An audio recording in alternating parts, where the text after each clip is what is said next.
Good evening all, and welcome. These unique Goatman experiences have been shared with us very kindly by the author Jordan Tyler Quinn Farkas. He has written a number of other books, and if you would like a more broader view of this story, you can pick up his book, Where These Stories Are Taken From, link in the description. But without further ado, it's time to get comfortable and let the darkness take control. When I was a kid, reading was one of my most treasured pastimes. For years I used to go to the Huntington County Public Library about once a week and check out as many books as allowed. I can still remember how hard it was to choose which books to pick. Most of the time, the selected titles I ended up with centered around my favorite subjects: ghost stories, mysteries, and more than anything else, creatures from ancient mythologies from all over the world. All sorts of creatures, good and bad, filled the pages of the books. I can still remember turning those pages like it were yesterday. Among the most intriguing creatures to my younger self was, of course, the Goatman. In one of the main books that I borrowed from the library 57 times during the mid-1990s was a book with a title that escapes me, despite reading it dozens of times. Eventually, I created my own versions of these stories and would practice orally reciting them to my younger brother and sister, Colt and Sierra. The Goatman was one of our absolute favorites. From time to time when we were kids, we would load up the minivan and go for a drive out in the country as a family. If you're not familiar with rural Indiana, which is where we grew up, it's made up for the most part by a bunch of cornfields, soybean fields, and patches of forested areas. That said, there were also thousands of crossroads laid out like a checkerboard all across the state, each of the intersections leading off into the 4 cardinal directions, and eventually to another small or medium-sized town. That is, to be fair, partially how Indiana became known as the Crossroads of America, after all. These patches of forest range anywhere from a couple of acres to several hundreds of acres. Naturally, as we cruised these back roads, or country roads as we called them, the forests of the surrounding area became the home of the Goatman in our hearts and minds. I will never forget sitting in the back seat of that maroon-colored Dodge Caravan and whispering to Colt and Sierra my newest version of the Goatman, vampire, or Dracula stories. The first story I recall reading about the Goatman in particular was a watered-down version of the Dr. Stephen Fletcher experiment version of the story. In the original version, a mentally unstable patient escapes a government lab outside of the capital of the United States, in the state of Maryland. A victim to the sadistic and abusive DNA-based experiments, the patient became insane as he transformed into a full-blown half-goat, half-man. Enraged at what had become of his former self, the Goatman sabotaged the lab and escaped into the wilderness, where he still roams to this day, or so they say. In the earliest versions of the Goatman stories that I read, it was something very similar to the above example. However, it wasn't exactly a DNA test that went wrong scenario, rather a top-secret lab located somewhere in the depths of the forest, where they originally did these experiments on animals. The program was successful, up until the point that the chief scientist was turned into half-goat, half-man, when something went terribly wrong, and an explosion occurred due to an equipment malfunction in the lab. The scientist, like in the other stories, retreated into the woods with a disdain for humanity. And yes, you guessed it, he still resides in those woods to this very day. In my personal version of the story, The plot line was something in between the two. Each time I would tell my brother and sister some new little details that would be added in and repeated the next time. In that manner, the story basically evolved each time it was told. For this reason, I highly doubt that Cult or Sierra will ever believe what I experienced in 2016 onwards. However, that will not keep me from sharing the story. During my trip to Mammoth Caves, Kentucky, I encountered none other than the Goatman. Not once either, but twice.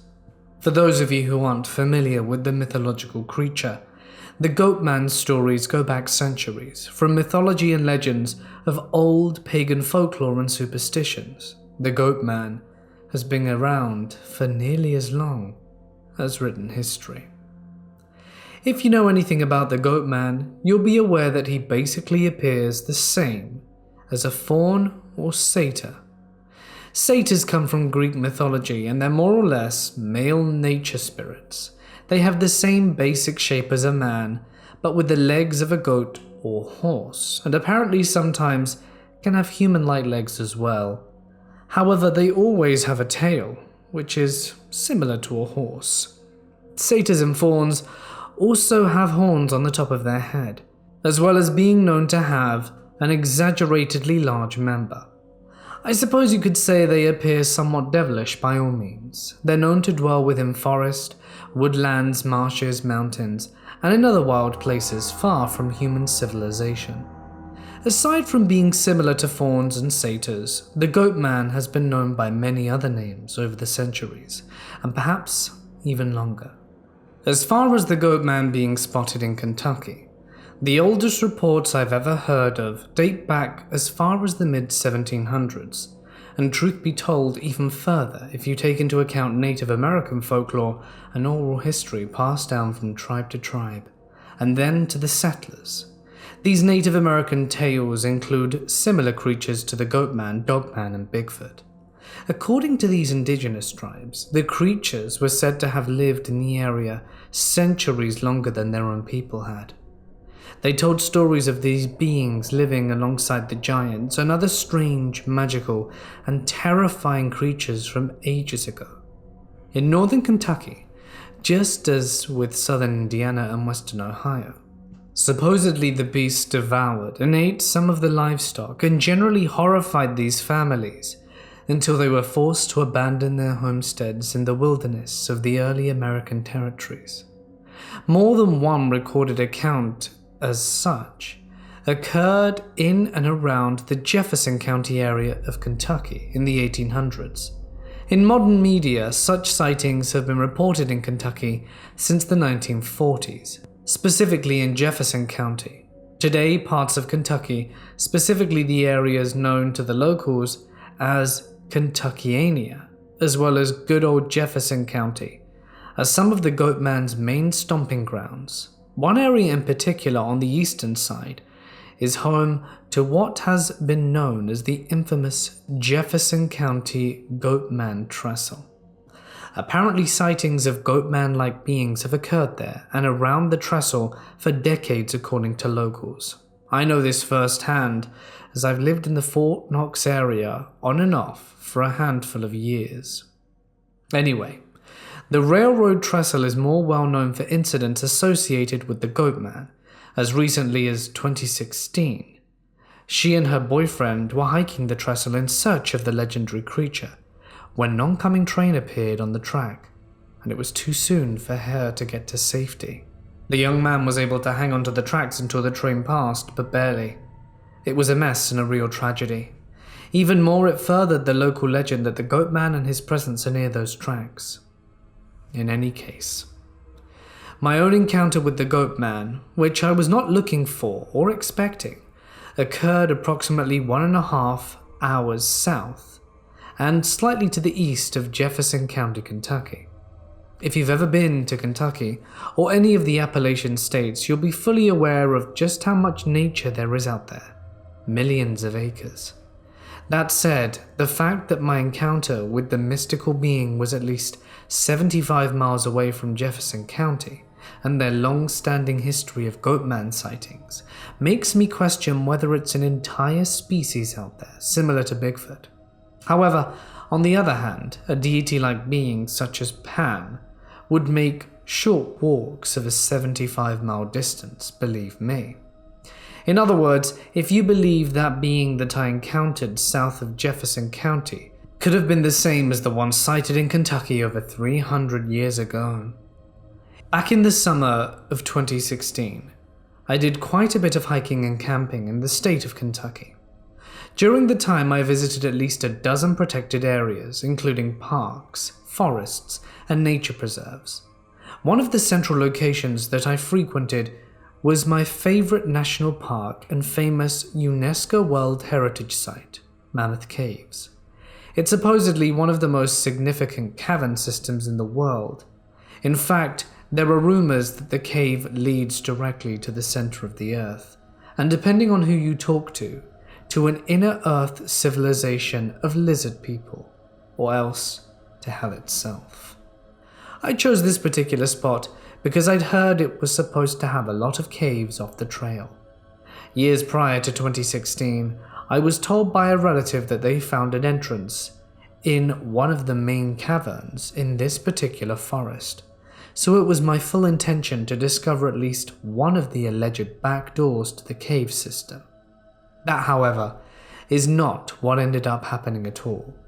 I did make several discoveries over the summer, including what I believe to be an unmarked Native American site and several primitive hand tools.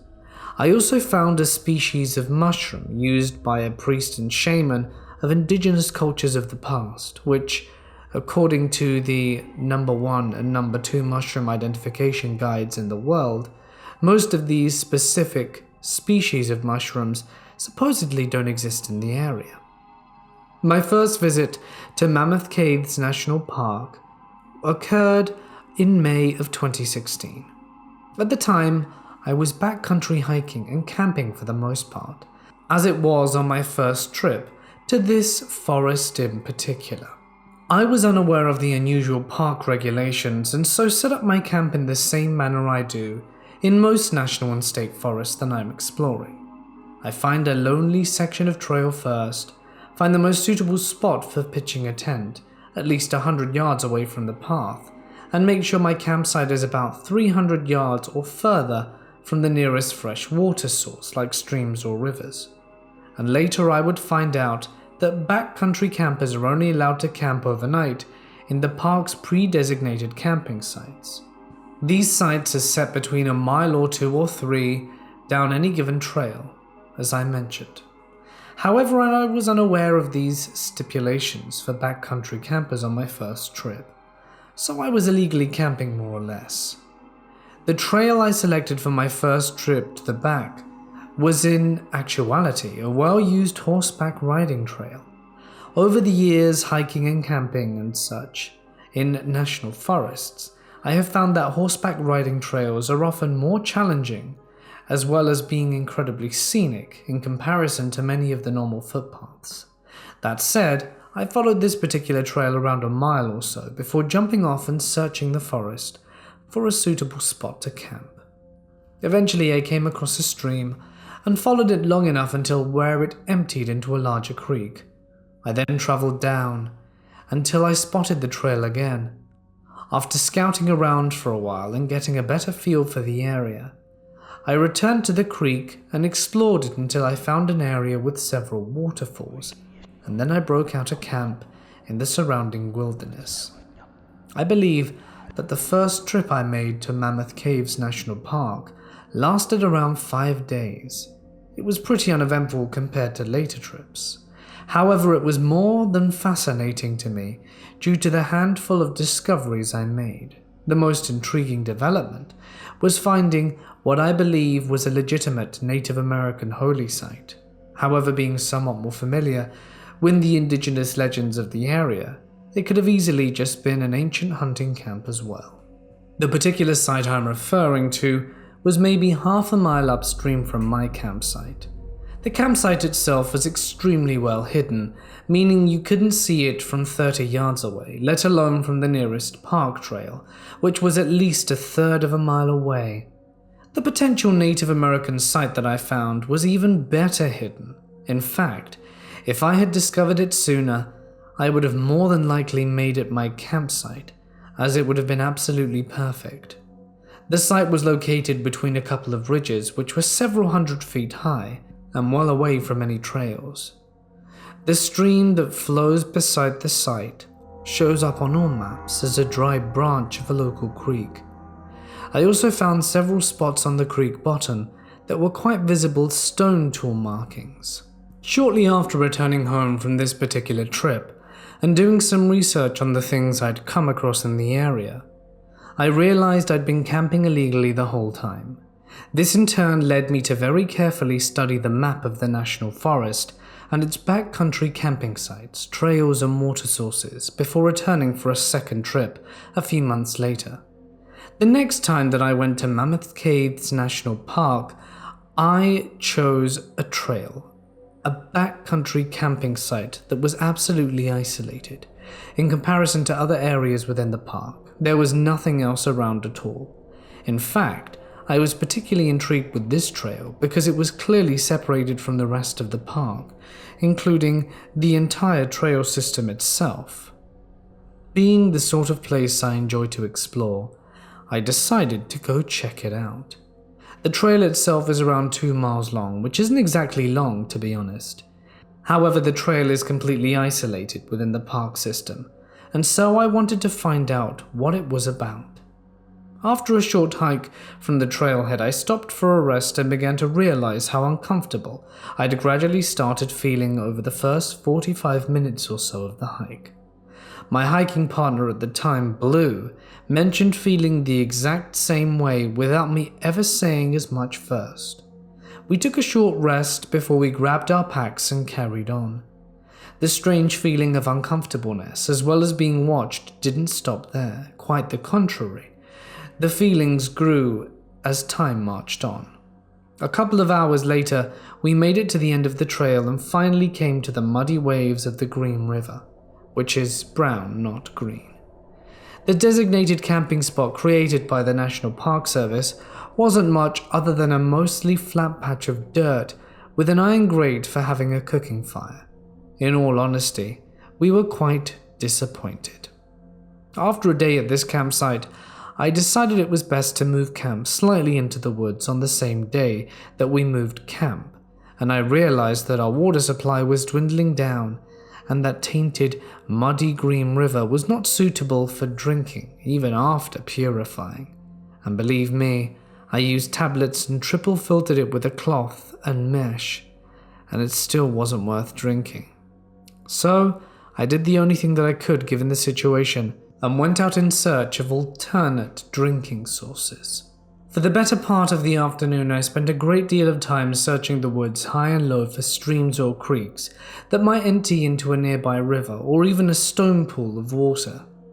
The first day I went looking for water, and after having no luck, I returned to our hillside campsite, which was overlooking the designated backcountry site we were technically supposed to be camping in. What I found was Blue highly distraught and somewhat freaking out.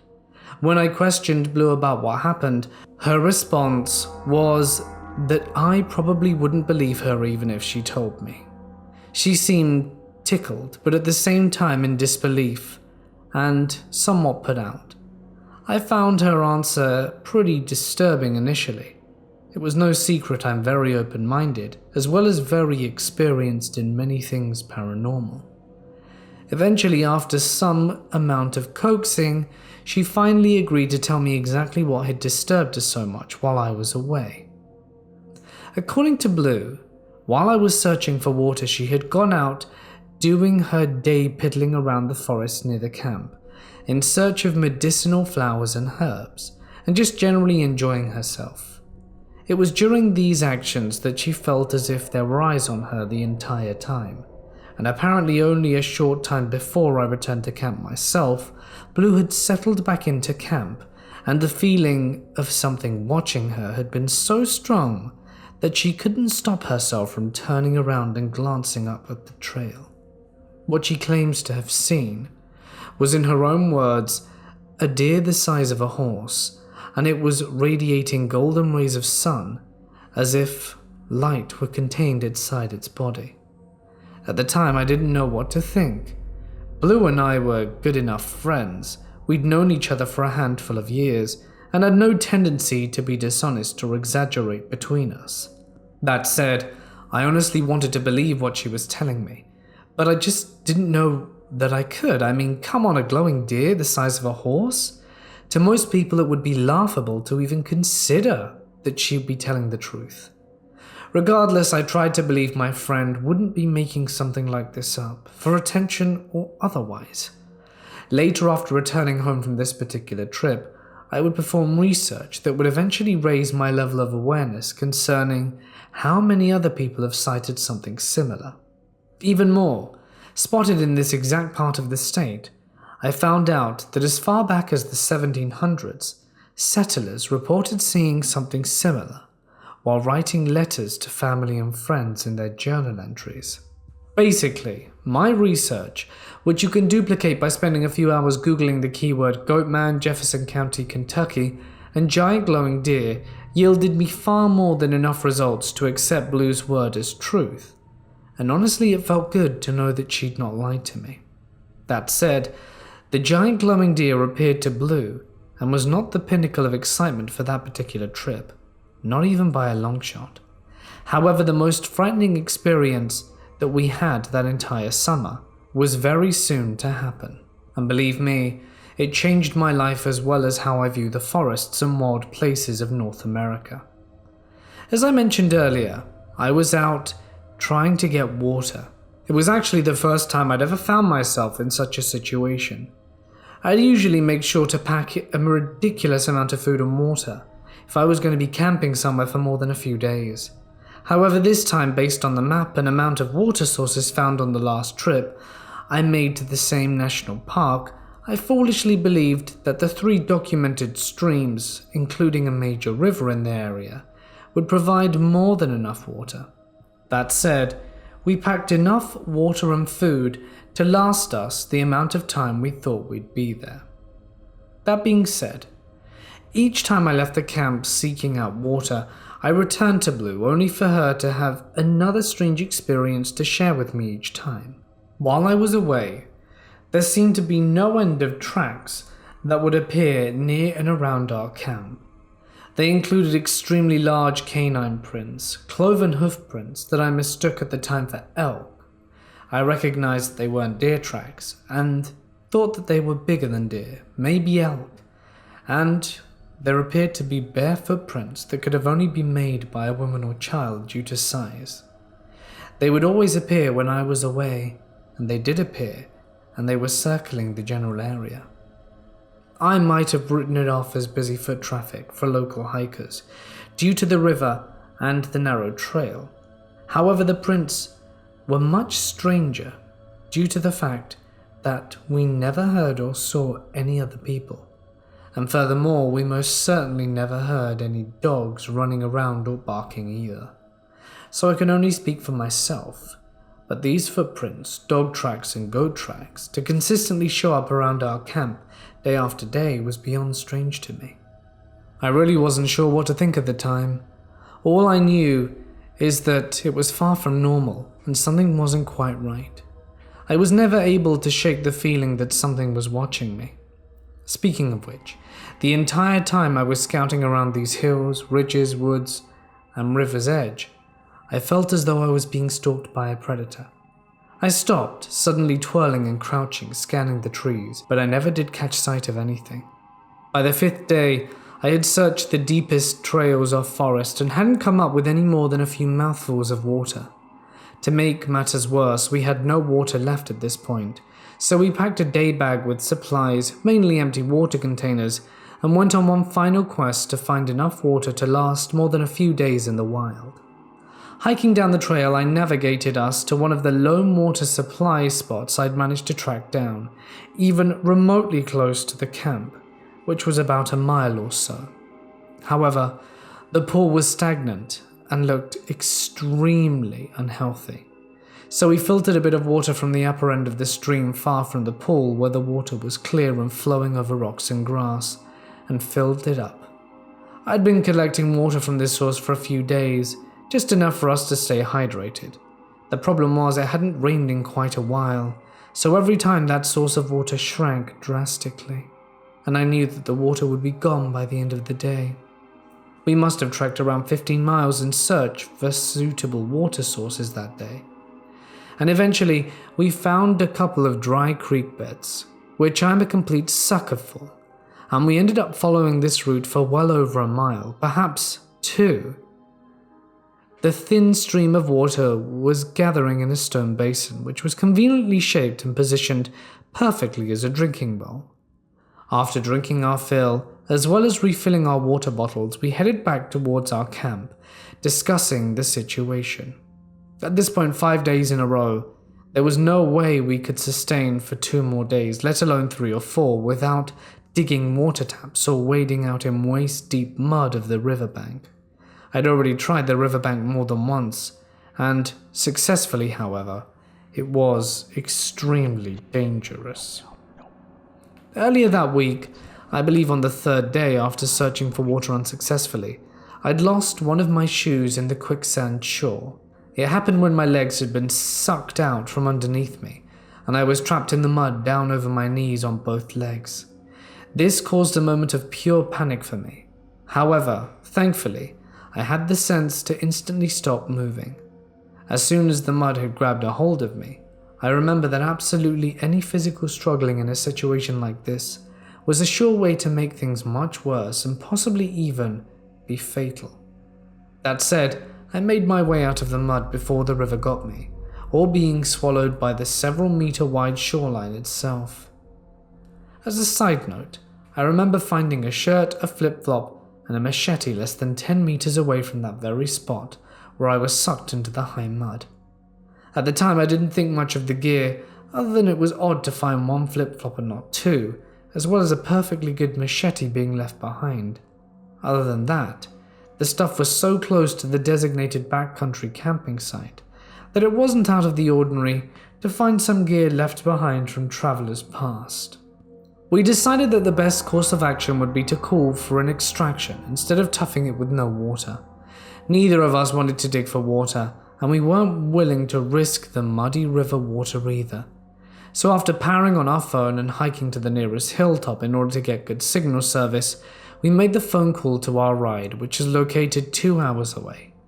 Knowing that our ride was on its way, and that we were still needing to return to camp, break everything down and pack our gear, adhere to leave no trace rule, and make the hike back to the trailhead where our ride would be waiting for us in approximately 2 hours. We were suddenly in a major rush. We were actually running on and off, as well as jogging for the most part our way back down the trail. There we were, hauling ass down the trail in complete darkness on the loneliest trail in the entire national park, and we were determined to rendezvous with our ride as quickly as possible, when I noticed a booby trap. I pointed it out to Blue, making sure she saw it and didn't trip, as she was in front of me.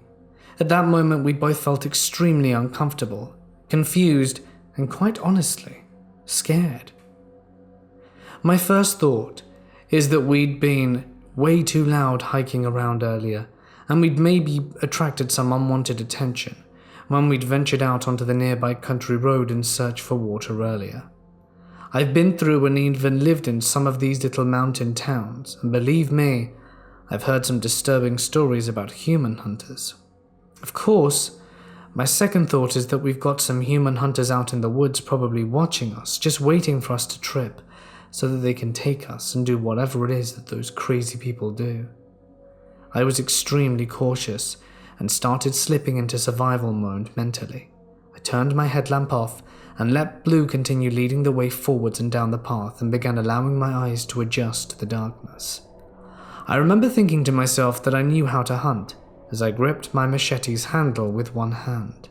Our pace fastened as we passed many other traps on the trail. Blue was in front, and I was picking up at the rear. That's how I was able to react in time when she didn't notice the final one. The log set down just 2 or 3 inches from the dirt and stone trail. It caught her ankle, causing her to begin tumbling forwards. Seeing her pitch towards the darkness like that, and still paranoid about the people who might live here up to no good, I shot my arm out and grabbed her backpack to keep her from face-planting into the trail and becoming an easy target. I'd been gauging the situation, and we quickly stomped our way through the darkness down the trail to our waiting ride. In that split second where I grabbed her bag, I didn't hear anything, not a single sound, but there was something that I did see. Those were legs, just for a split second. I'm sure it's impossible for something to jump into the air like that and not land somewhere to make any sort of noise. Despite being terrified and rattled to my core, I didn't tell Blue what I saw. What I did tell her was something like, "Hurry the hell up." After seeing those legs, my thoughts were that it was still following us, and that whatever it was had been standing by the edge of the path directly beside me in the shadows, watching. I can't describe the fear that was overtaking me in that moment. A fire had apparently been started within a stone circle, yet on the other side of the trail, and had obviously been put out very recently. The chunks of wood were barely burned, though charred utterly black, as were the stones. In all honesty, it looked like someone had gathered stones from the nearby forest, built a fire on the side of the trail, as if by dousing a bunch of wood in lighter fluid, tossing a match on it, and then after everything was nicely charred, dousing it all in water. This may not sound strange to those who hike, but fires on trails are absolutely illegal. What was more intriguing than the stone fire circle was the dog's leash that was tied to the tree on the other side of the trail. An enormous pile of dog food at the base of the same particular tree. It looked like someone took a 20-pound bag of dog food and dumped it upside down there. Later I would question those things much more, as well as what they meant, possibly even more than what I questioned, the existence of this strange, half-stag, half-goat human being out there. I couldn't help but wonder if it had been someone in the woods with us, possibly someone who meant to harm us, or if it was the creature, or perhaps if it intervened. I couldn't help but wonder if this thing was playing games and covering its own tracks and intentions with purposeful layers of deception. The most frustrating part is that I'll never know exactly what happened that night. The hour-and-a-half drive back home was more than quiet. All you could hear were the tires rolling down the road and the sounds of each other's breathing. I think everyone in the vehicle could tell that something had happened in the woods. It was late at night, we were exhausted and confused as to what exactly had gone down. Over the next several months I would research the area and everything remotely related to what we had experienced. I would pore over reports of similar sightings in the region, finding some dating back more than 2 centuries, ultimately only to find out its history. After a whole load of research, to my utmost surprise, this particular region of the state, let alone country, has a very colourful history concerning creature sightings. For example, it is especially known as being the home for the famous cryptids like Bigfoot and Dogman.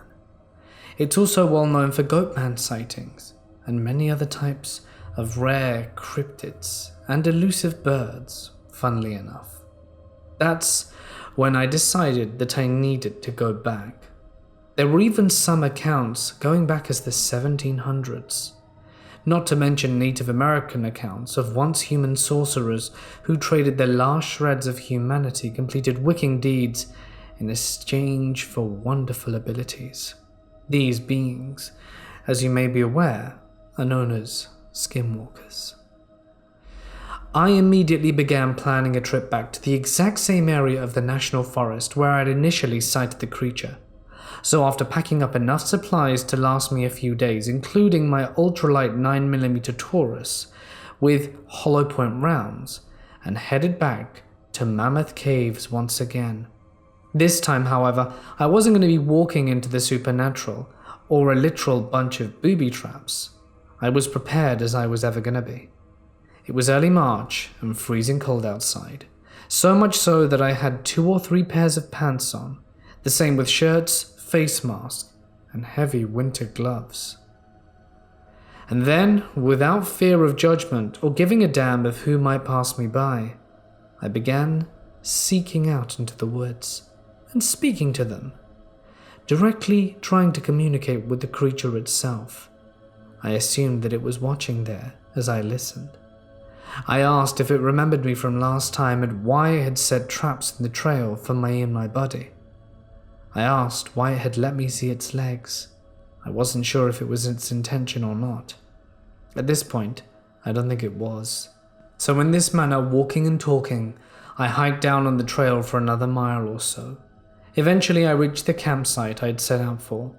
As soon as I did, I set up my tent and pulled out the rocket stove that I'd made specifically for this trip. I had my stove fired up in no time and was warming not only my hands, but percolating my cup of coffee and heating a can of soup as well. The rocket stove was actually nothing more than a giant coffee can with a circle cut out the side, and another can placed neatly inside of it with a matching hole cut in it. In addition, a third even smaller can with its top and bottom parts removed was placed into said circles. This last can was the central opening to the stove, where you would feed it twigs, grass, and wood chip. The gap between the large coffee can and can inside of it, as both cans make up the main portion of the stove, was filled with dirt, rocks, and sand. I planned on digging a deep hole and burying the thing when I was done with it. The reason I had decided to build this thing in the first place was because I didn't want campfire with flames dancing around and splashing light all over the forest once the sun was down and it became dark. I know what you're thinking. I purposefully hiked out into a secluded camping spot. Yes, I was alone, and yes, I wanted it to be dark as possible, because I wanted whatever it was that was out there to at least approach the camp. The noise was coming from the darkness of the forest, just out of eyesight due to the falling light. At first, I thought it could have been a deer running through the forest. However, being a woodsman, I know that deers aren't known for running around humans in circles. I wrote deer off my list of possibilities really quick. While I sat there, my brain was racing with all kinds of jumbled up thoughts. The noises got even louder as they approached the backside of my camp, and for a split second the sound stopped as soon as I realized it was due to the fact that whatever it was had jumped over the giant log that lined one side of the campsite. The thing landed with a loud thud a dozen or so yards from my tent, which was far too close for comfort.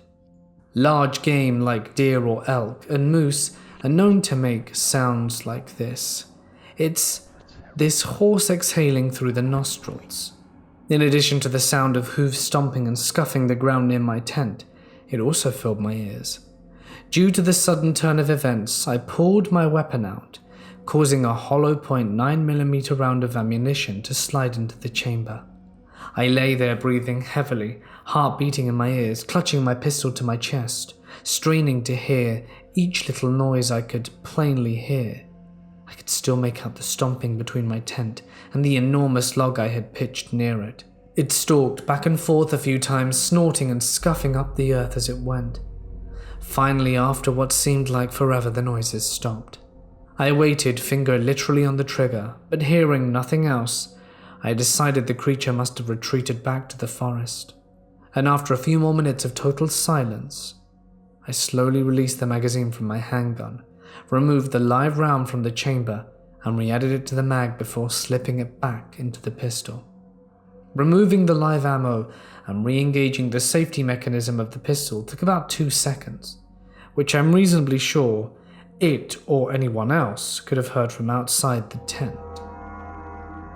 That said, I added the bullets back into the top of the magazine with my thumb, put the safety on and set it down. No sooner had I finished togging the pistol's safety mechanism back on, setting it inside the flap of my bag, and laying down in my sleeping bag, did something land directly beside my tent, and I mean directly next to it. It was practically standing on the side of the wall nearest my head. I felt the ground shake and heard it come down with a clear, audible thump all at once. Also, to be 100% real, I almost soiled my pants as well. What happened next still gives me chills to this day. As I lay there paralyzed with fear, something suddenly poked into the material on the side of my tent and slowly dragged itself all the way across from one side to the other. The material of the tent was pushed in as if by a finger or tree branch, perhaps even the tip of a horn.